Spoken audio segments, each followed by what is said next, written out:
जय हिंद। स्वागत है आप सभी का हमारे YouTube channel Ashutosh Pandey all rounder classes में।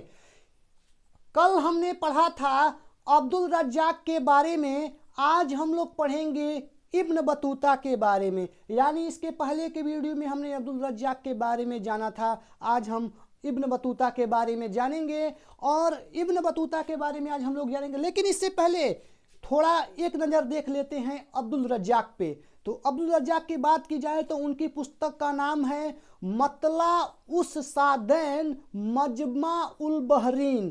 अब्दुल रज्जाक की पुस्तक का नाम है मतला उस सादैन व मजमा उल बहरीन।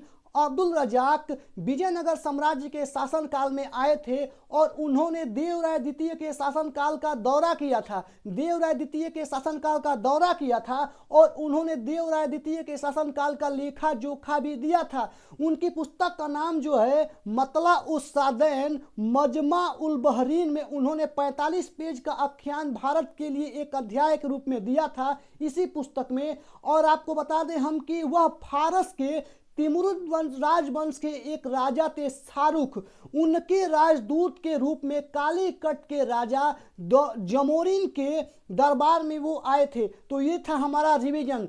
आज हम लोग पढ़ेंगे इब्न बतूता के बारे में। तो चलिए इब्न बतूता के बारे में जानते हैं। इब्न बतूता की अगर बात की जाए तो यह मोरक्को का यात्री था। इब्न बतूता मोरक्को का यात्री था और यह 7000 किलोमीटर की यात्रा करके मोहम्मद बिन तुगलक के दरबार में आया था। और कब आया था तो 1332 से 1333 ईस्वी में आया था। मोहम्मद बिन तुगलक ने इन्हें काजी, दिल्ली का काजी या न्यायाधीश नियुक्त किया था। इब्न बतूता को मोहम्मद बिन तुगलक ने दिल्ली का काजी या न्यायाधीश नियुक्त किया था। अब बात करते हैं, इन्होंने मोहम्मद बिन तुगलक के कहने पे चीन की यात्रा की थी। इब्न बतूता ने मोहम्मद बिन तुगलक के कहने पे चीन की यात्रा की थी और इब्न बतूता पान और नारियल से मोहित हो गए थे।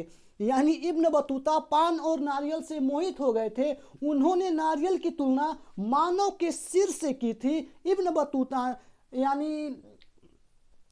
बतूता ने नारियल की तुलना मानव के सिर से की थी। उन्होंने भारत के शहरों के बारे में भी लिखा और उन्होंने विशेष रूप से दिल्ली के बारे में लिखा और वो भी विस्तार से लिखा। इब्न बतूता ने डाक प्रणाली का उल्लेख किया है और उन्होंने बताया है कि भारत की डाक प्रणाली बहुत कुशल थी।